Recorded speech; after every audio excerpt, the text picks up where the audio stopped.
For our next session, I am pleased to introduce our guest moderator, Financial Post reporter Bianca Bharti. Bianca, we're looking forward to this conversation. I'll turn things over to you now. Thanks so much, Catherine. I really appreciate the introduction. So folks, we'll be diving into a timely discussion about the about the demographic crunch in the labor market. Shifting demographics and record retirements have created an extremely tight labor market and an unprecedented number of labor shortages. Significant number of employers are also reporting skills gaps in the workforces. So we'll be diving into a riveting discussion about this topic. I'll be your moderator, and I'm a reporter with the Financial Post. And in the past 2 years, I've kept a close eye on all that's going on in the labor market and with Canada's employers and employees. So joining me today to dive into this topic are three individuals with unique insight into how Canada works literally and figuratively. Each of the panelists will give a little more detail on who they are, what they do at the top of the first question. But I'll start off by letting you know who we'll be talking shop with today. So from salary.com, we have Courtney LeCompte. She is the Vice President of Compensation Consulting. From Canadian Western Bank, we have Supriya James, who is the Senior Vice President of Human Resources. From Deloitte, we have the National Lead of Workforce Strategies, Stephen Harrington. And last but certainly not least, we have Gena Restivo, who is the Vice President of Corporate Affairs and Sustainability at AstraZeneca. So we're going to be digging into an interesting discussion that I'm excited to get started. We'll start with the first question, and I'll throw it to all of the panelists. Whoever wants to chime in first, go ahead. But I want to ask, so what do we know, or what can we anticipate about, oh, my mistake, sorry. How are your companies or the clients you work with being impacted by the demographic crunch, and what solutions are you uncovering?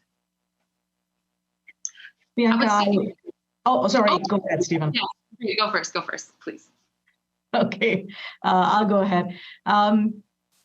Bianca, CWB Financial Group, the company that I work with, is it's a diversified financial services organization that provides specialized offerings in business and personal banking, equipment financing, trust services, and wealth management.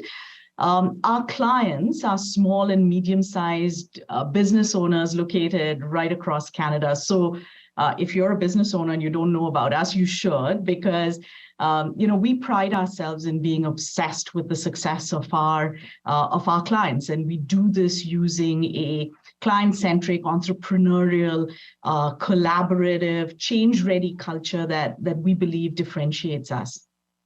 So, Bianca, in response to your question, at CWB we see a steady rate of retirement of around 1.5% annually.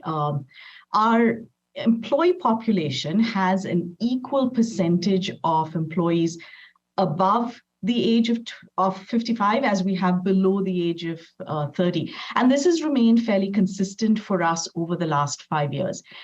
So for us, I will swap the word crunch for change.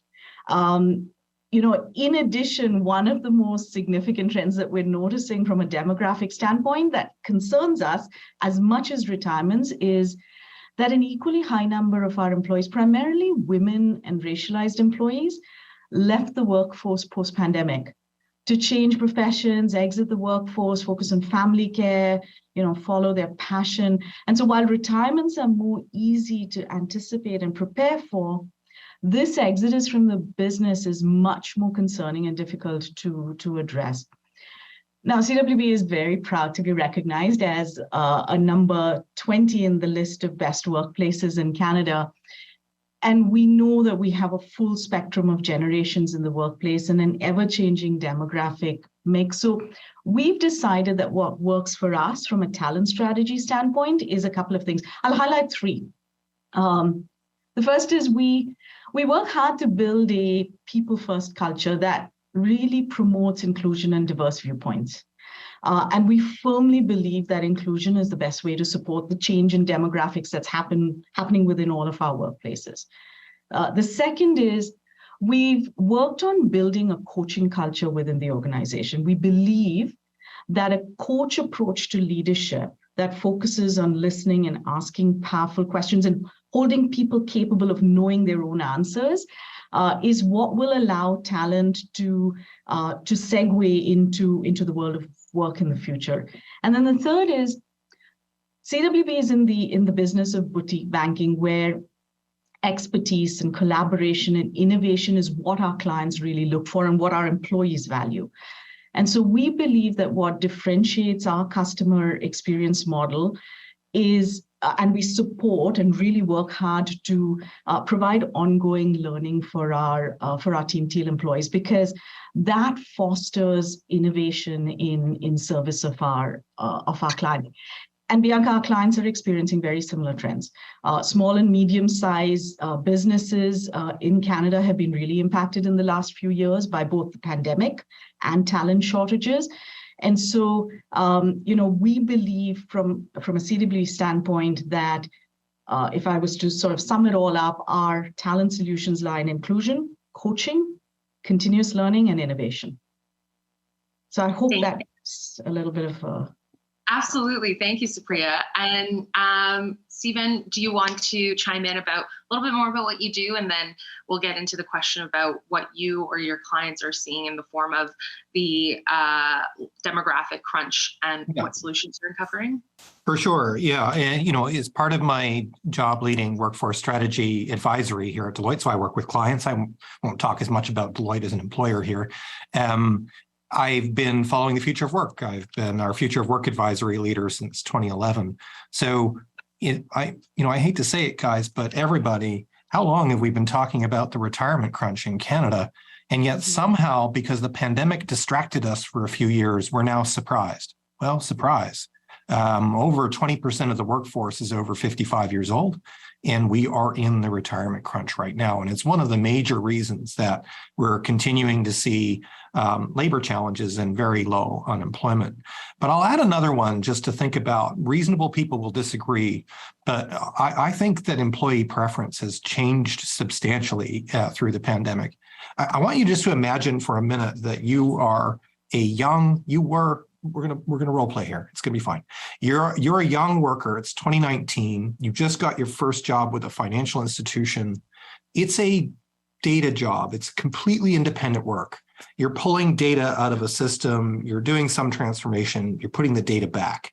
A lot of Canadians do these so-called swivel chair jobs in Canada every day. In 2019, you got on a bus every day to go to work. You made some friends there. There was a social life around lunch and breaks at work. There was a battle rhythm to that job that kept you there. Now, fast forward to 2020. Let's say you're a young white female living in a condo, 1 bedroom, and now you're doing that data work on the side of your kitchen table every day. My question for you is, how long would you do that independent data work by yourself before you asked yourself, why am I doing this? That existential crisis in the workforce happened at scale during the pandemic. It led to the so-called Great Resignation. And I think we're going to be living through that shift, that fundamental shift in employment preference for a long time. It's what leads me to ask employers, if you agree with my hypothesis and employees are acting more like consumers than ever before when they look at jobs. In other words, they want pay, they want flexibility, they want purpose, they want career advancement, they want learning opportunities. I could go on. The shopping cart is broader than it used to be. If you agree that people are acting more like consumers, when's the last time we looked at the jobs that we're offering in the market as if they were products and asked ourselves, does anybody want to buy this product anymore? I really think that's the underneath, the undercurrent of the challenge that we're facing that we really need to figure out how to address. And maybe, Yeah. I was going to say, Bianca, I think this is a perfect place for me to jump in because I think Stephen said reasonable people might disagree. So I'm actually going to agree with him a little bit. So maybe it's a perfect place for me to build on his answer. So first of all, thank you to the Canadian Chamber of Commerce for having us here to engage in this really important discussion. My name is Gena Restivo. I am the VP of Corporate Affairs and Sustainability at AstraZeneca. I'm one of those sort of young people that I would like to believe, at least at heart. I've been with my organization over 20 years, and I have really been privileged to work across leadership roles across information technology. I was also the VP of HR pre-COVID, during COVID, post-COVID. So I have very much navigated a lot of these shifts that even Stephen and Supriya have commented on. And now I'm in my job as Corporate Affairs and Sustainability. And if you don't know AstraZeneca, we are a global biopharmaceutical company, really bring life-saving medicines to Canadian patients across many disease areas, but specifically also in the 3 top killers of Canadians around cancer, cardiovascular disease, and chronic respiratory disease. You know, set a little context for my response and how I'm going to build on Stephen. So when I look at our organization, we are an incredibly diverse organization. We're 1,200 people across the country, over 60% female. 50% of our organization identifies as Black, Indigenous people of color. We also have a ton of diversity from a demographics perspective. So we're about 30% under 30, 18% over 55. And we are proud to have 5 generations in the workforce. And to Stephen's point, we've been talking about this coming for a long time. Well, it's here. And I will say that we are thriving. And it's not so dissimilar to the reasons that Supriya talked about. What I believe really knits us together is our focus on inclusion and belonging, making sure that when people come to our organization, they can bring their best selves to work, drive innovation. And as a result, we've been really fortunate to have a very steady 6% attrition rate when the Canadian average is upwards of 20 and even 30% in certain industries. So I want to build on what Stephen said around, you know, this employee preference. And I have a hypothesis here and why some of this has happened. You know, in the past, as an employer, back in the day, you could operate in what was called a black box business. So essentially, you could do all of your stuff, get it all done, and when you wanted to bring it out to the world, ta-da, this is what we've created, this is who we are, and you could tie it up with a nice little bow and share it, and that's what people knew about you. Well, the phenomenon of a glass box business is very much with us today. Today, in this connected world, everything is operating differently. People can now, from the outside and the inside, see everything about your organization. They can see values in action. They can see decisions being made, and they are asking themselves, your future recruits, your current employees, do I trust this organization? Does it have a purpose I can stand behind and that I believe in? Can I bring my best ideas to work and make impact in the areas that I want to make impact? So the answer to all of those questions really has a significant impact on employers. It will really make the difference between if someone signs an offer letter or if they stay with you. And really, when we talk about the demographic crunch, it really is important to note that these increased expectations are happening across every demographic. So we talk about, yes, there are more people retiring in the workforce, lots of 5 generations in the workforce, but employee expectations across the board have changed and they've heightened.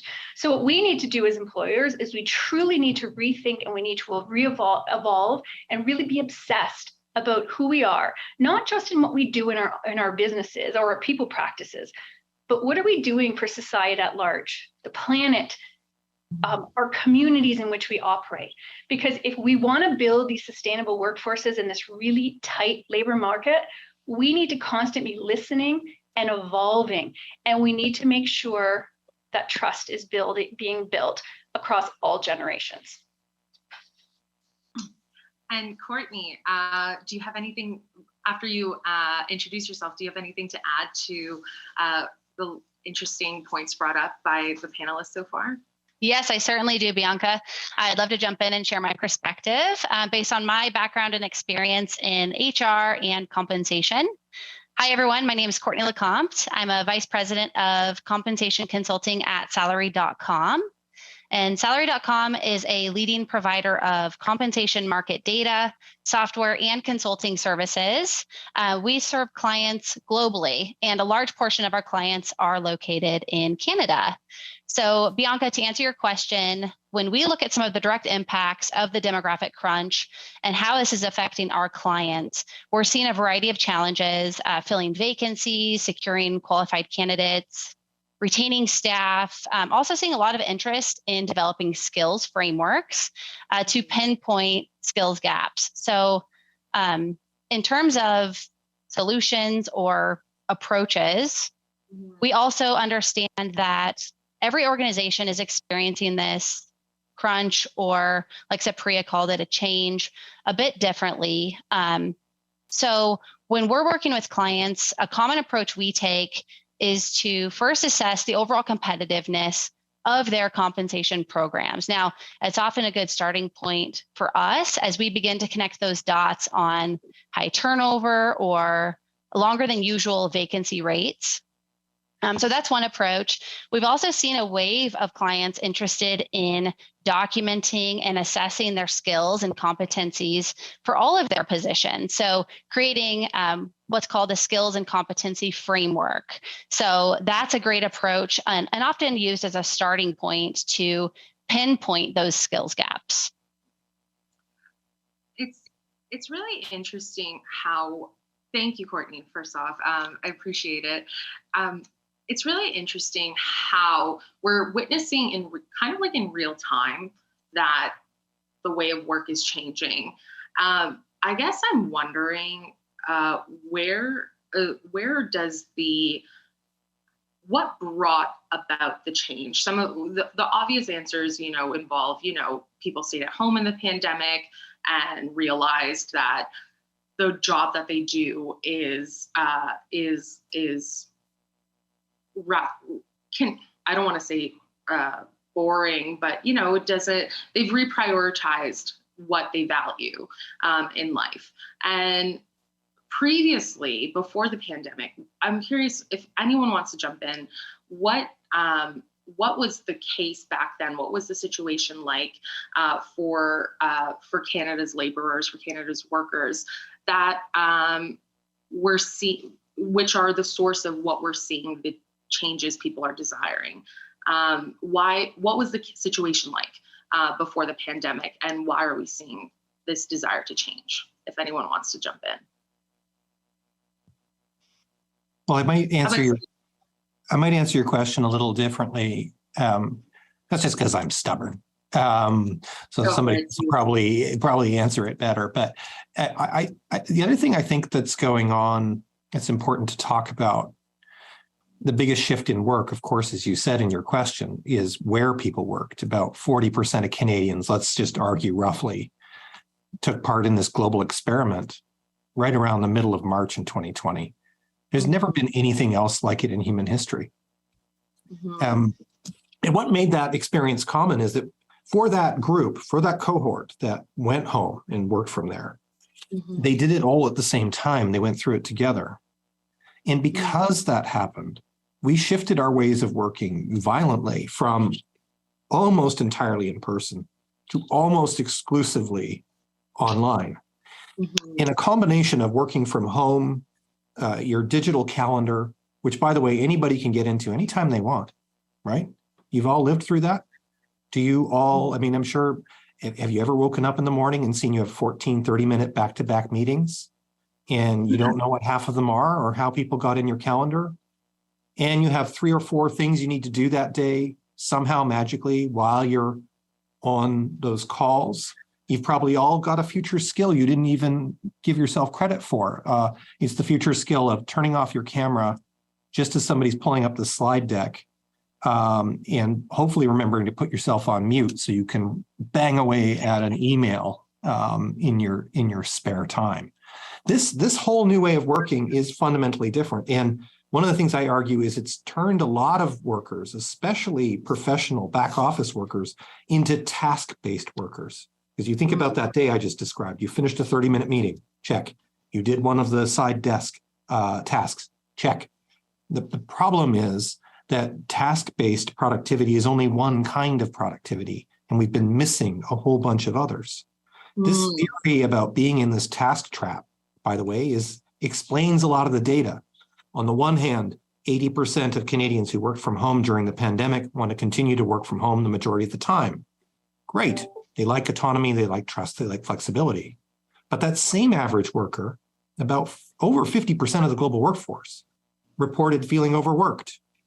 Slightly lower number than that felt overwhelmed, ready to quit. A lot of reports of loneliness. I think a lot of this is being driven by this task-based trap. And if we're going to make hybrid work, we have to figure out new ways of working that breaks the remote way of working that we came out of in the pandemic and generates a whole new way of working, which is neither the work of 2019, nor is it the work of 2020. Hopefully that makes sense.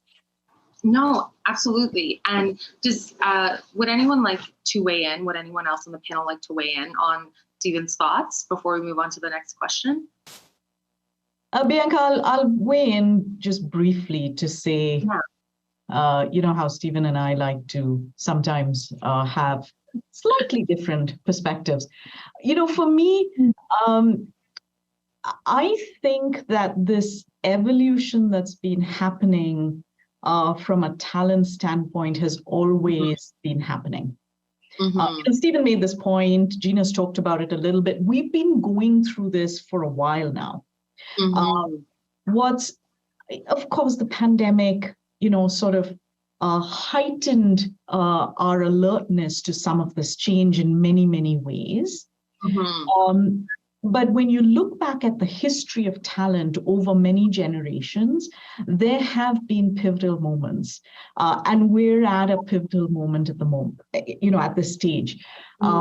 One of the things, you know, we're talking about skills. Stephen just referenced, we've had to learn skills. One of the things that we'll have to think about is, from a skill standpoint, what's going to differentiate talent going forward is going to be this ability to leverage technology and AI incredibly well, but also know when to select and make the decision to leverage relationship building and have like really strong skills to build relationships. And the people who going forward are going to do really well will be the individuals who can effortlessly segue between both those areas. That's what we're seeing now is a pivot from a talent standpoint. So a little bit of, we've been doing this, we've been in it for a while. Yes, we've got a heightened attention right now coming out of what has been a tough transition for all of us to make through the pandemic. And I appreciate that answer, Supriya. I'm curious, hopefully some audience questions will come in to ask about that relationship between AI technology and kind of balancing the soft skills. Because considering time, I wanted to pose this question about the way of the work changing in the future. We talked about it a little bit. We talked about how employers were going to have to consider inclusion, fostering an environment or a culture that is that really creates the desire to be there and work there every day, whether it's remote, and listening to your employees and providing fair compensation, et cetera. But I'm wondering, Stephen and Courtney, if you have any ideas other than what we've mentioned or talked about already, if you can keep it under about 5 minutes between the two of you, what other aspects do we see in how the way of work will change for younger generations compared to what older generations are experiencing right now? Yeah, I can speak to that a little bit and then give majority time back to Stephen. So we know that workplaces are constantly evolving. We see these different drivers, right? We've already talked about some and how the pandemic's kind of accelerated a lot of those drivers. Certain drivers include, demographic changes, technological advancements, shifting business models, work pattern changes. Also, growing social inequality. And now these are just a handful of drivers. But they're all changing the nature of the workforce and of work itself. And like Bianca, you pointed out, we know that the pandemic affected and accelerated some of these drivers, such as technology adoption. We see with hybrid and remote work models, and also patterns of work. Gig work is currently the fastest form of labor in the world. So I think what we can anticipate is that all of these factors and more will continue to drive workforce change. And I would put it back on organizations. If organizations are willing to adapt and address their workforce challenges, they're going to be suited and situated best to build a business resilience and also maximize their potential during this demographic crunch to recruit and retain candidates.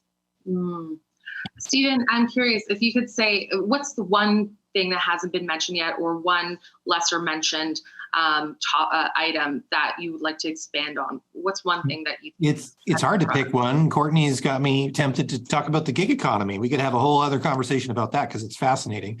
But I would say the other thing we have to keep in mind, we've been doing a little bit of work trying to figure out what does a resilient culture look like. And I won't go into it in depth, but I will say one of the aspects that's come out loud and clear is change propensity. That used to be called change resilience, but actually there's a bit of a flip. And it's something that's hard for us as humans in general, and that is to accept that the change isn't over. It seems sort of like a lot of times it's almost as if our organization is saying to us, are we there yet? Will we be there next week? What about next month? What about next year? And the truth is, we aren't there.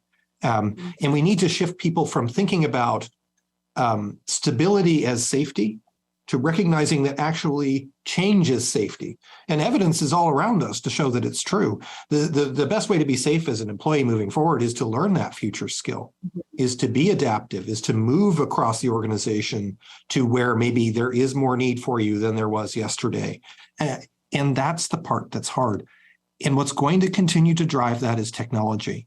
Look no further than ChatGPT and now Microsoft and Google are getting their AI robots out there to help us do searches for information even more easily and to start to do some of our thinking for us.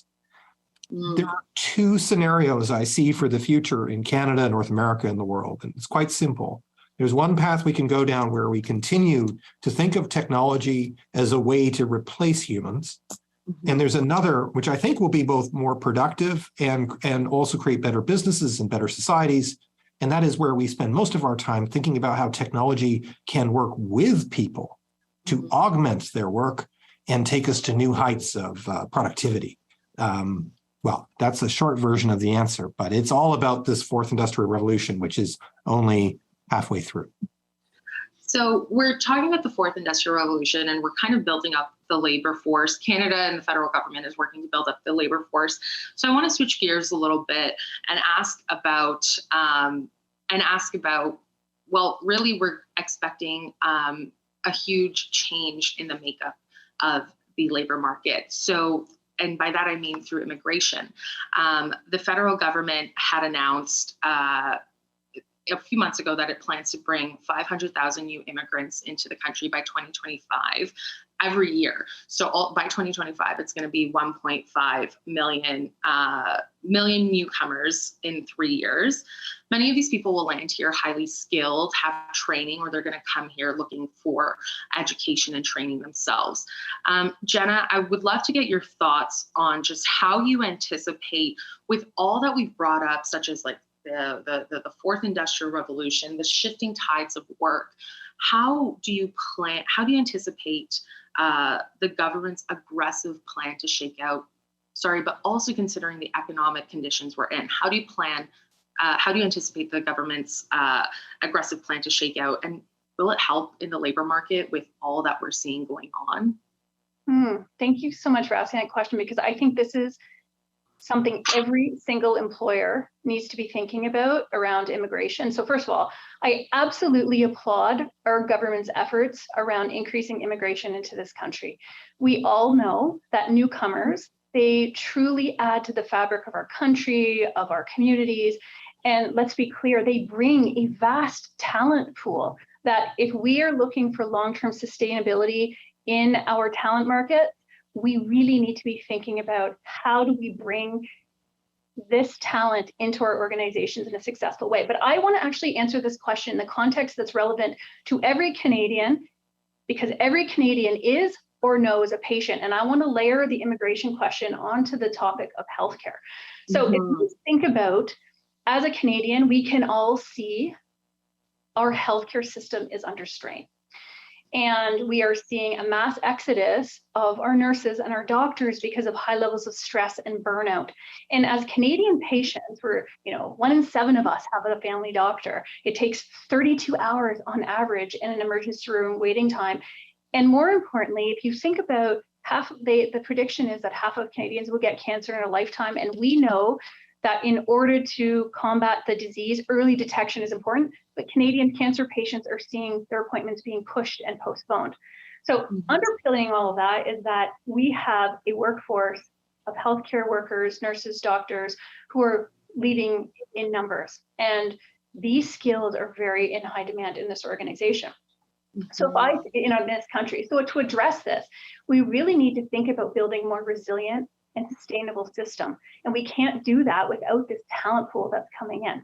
And we really need to also help it address some of the questions we talked about earlier around the demographic shift. So I want to talk about the role that we all play. So first I want to talk a little bit about government's role, but I also want to talk about employers' role around making sure that this immigration strategy is successful and it helps us thrive for the long term. I have to say that, even in the GTA, we're going to see 350,000 of those newcomers just in the GTA every single year. So think how many employers already exist in the GTA. But it's not enough just to bring the newcomers into the country. We have an obligation, both from a government perspective and an employer perspective, to make sure that they're getting the skills they need, that they integrate into our organization successfully. So if I take a government perspective, there are some small things in healthcare I've been really proud about. Recently, our Ontario Health Minister has introduced new programs to help these newcomers get the skills and accreditation that they need in order to move into employment. There are also things like portable benefits, which if you think about as someone in the workforce, that's really meaningful as you move around to support the healthcare system. In Quebec, they're looking at new scholarships for people who want to do their studies in healthcare in the province of Quebec, and then they're going to actually support them in transitioning into the workforce. So we're seeing some signs around. We're going to have this fantastic, rich fabric of newcomers who bring these new skills, and governments are trying to help them into getting into the workforce, especially in healthcare. But the other aspect is around the private sector. And, we've been talking about the demographic crunch and the changing shape of our business. We need to really be thinking about how do we bring this new talent into our organizations. We need to be asking ourselves questions like, how do we make this employee experience positive, regardless if you've lived in this country your whole life or you are new to the country? How do we make sure that our learning and development programs and our technology keep pace with language challenges or language and accessibility issues? How do we make sure that our corporate cultures are strengthened? So when these people this new talent comes into our organizations, they feel heard, their skills are maximized, they can bring their whole selves to work. And, how do we help professional needs in this evolving workforce from a skills development, but also changing demographics and changing employee expectations that I talked about earlier?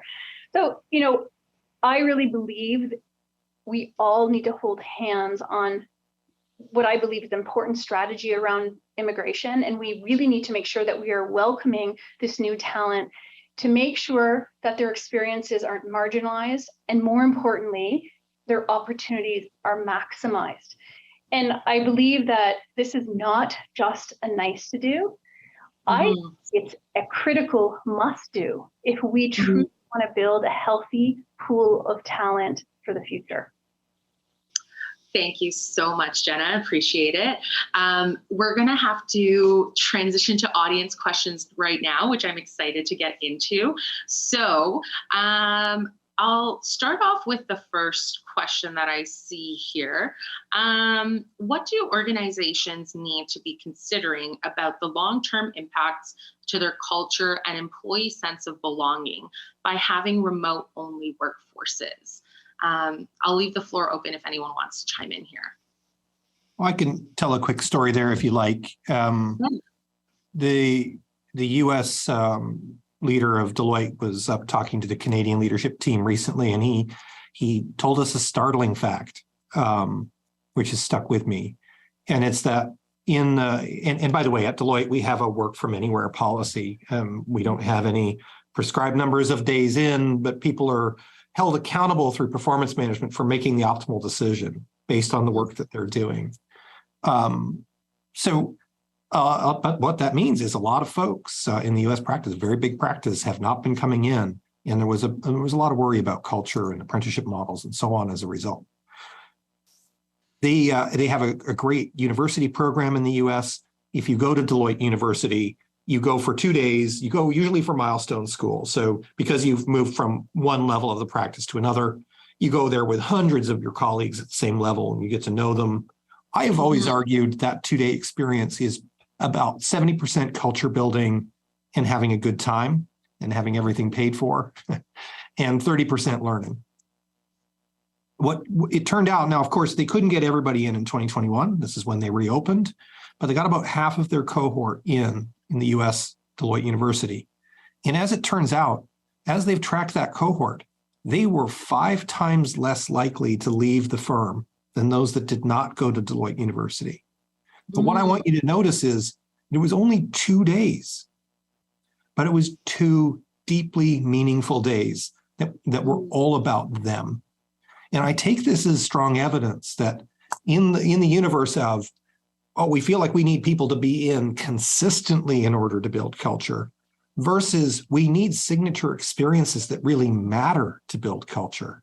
I'm leaning more towards the latter. That's a great point. Thank you, Stephen. I wanted to also ask Courtney, skills were brought up through the conversation, and as well as education. So from your perspective, are you seeing are employers helping to identify future needs from our education? What about lifelong learning and the changing need for all individuals to integrate future learning? I guess I'm just saying, I guess that question is just asking, like, are employers thinking about educating their workforce in the future, and how are they looking at lifelong learning and skills upgrading? Yeah, thanks for asking that, Bianca. So we have a lot of our clients that are interested in we've seen this wave of interest in these skills inventories, and we see that organizations, they have a role and can also invest in skills training. We don't think it's just up to the Canadian government. We think that organizations also have a role, just like Gena had shared as well. And what we're seeing is this focus on opportunities to upskill and reskill their current employees. Now, a good starting point, if an organization is interested in that, is for them to first and foremost understand and document what skills are necessary for their positions. So they typically do so by creating a skills framework, and they can even take it a step further and create career frameworks and job leveling to really document at a high level, how is work organized.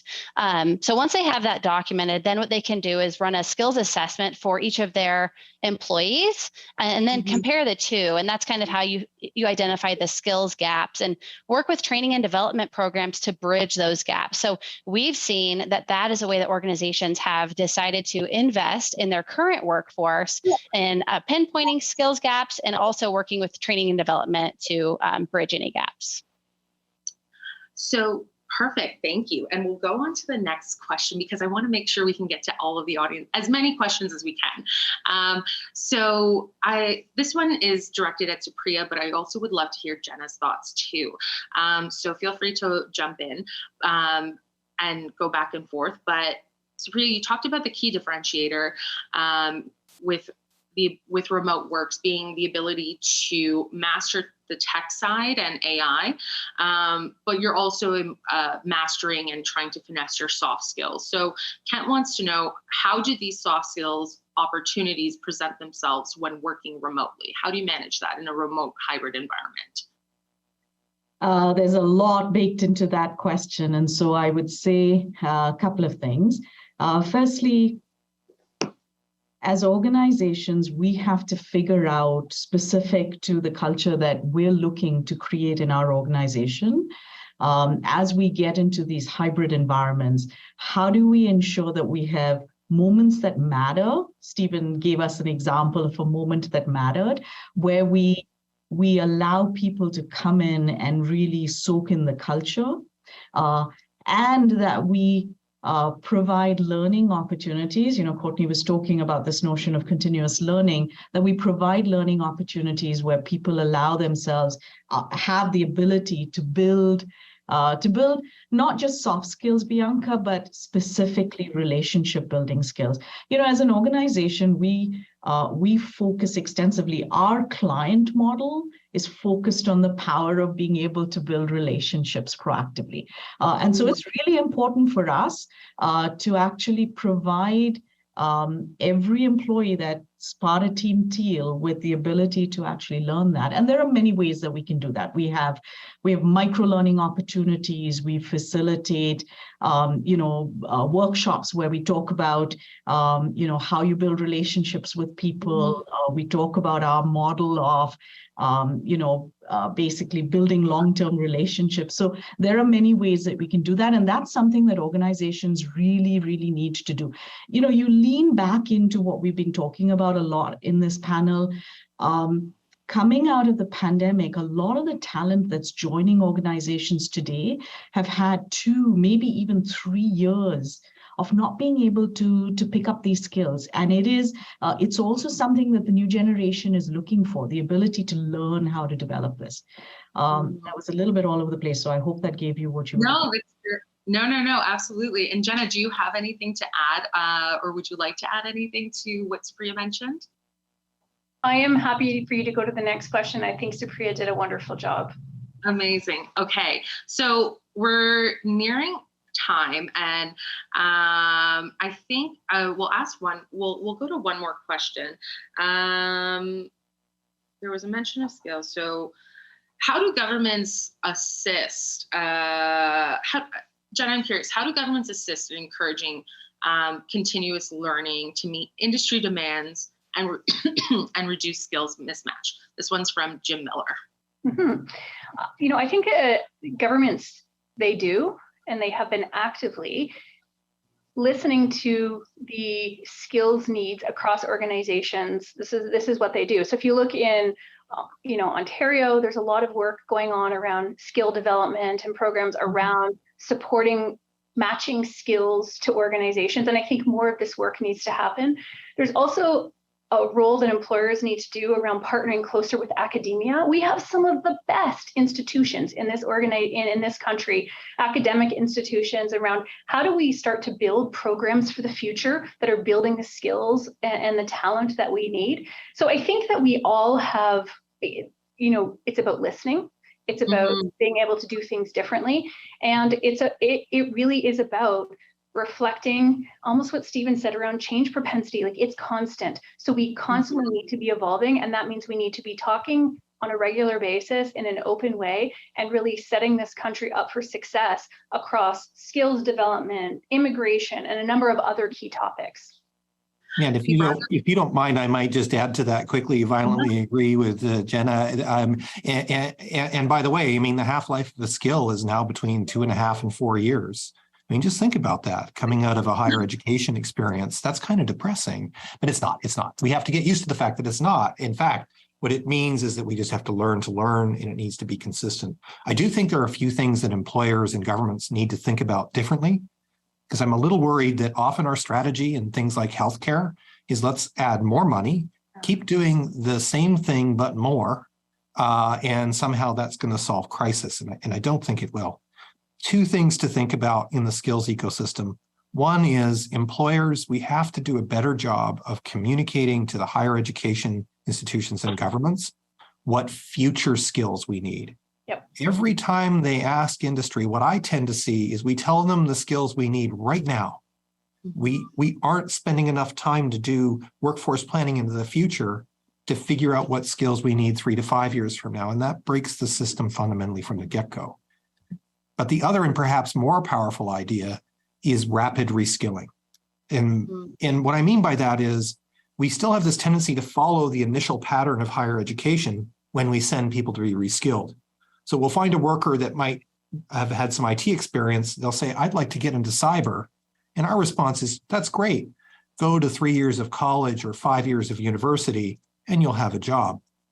But the irony there is that in those higher education institutions, we tend to teach people 100% of a domain, and then they turn around and beg the market for a job where they use 5% of what they just learned. Why don't we just get into the habit of teaching people the 5% they need and go back to apprenticeship, work integrated learning type models to get people labor market attention faster? Yeah, Stephen, that's where we that's a need good skill the point. most. That's Yeah. a good point. I sit on the board of Norquest College, and work integrated learning, Bianca, is one of the ways that this will work really well. A partnership between employers and colleges around, micro learning that helps us Absolutely. build the skills that we need. Absolutely, yeah. I'm beginning to see instances of that where some companies are pairing up with universities to offer Right. micro upskilling, micro credentials, and whatnot. This has been such an interesting conversation, my fellow panelists. Unfortunately, we have reached time and we have to begin wrapping up, but it was such a pleasure to have you here and to engage in this discussion. I know we can keep talking about this forever, but I know the audience, I'm sure the audience had a great time learning from you.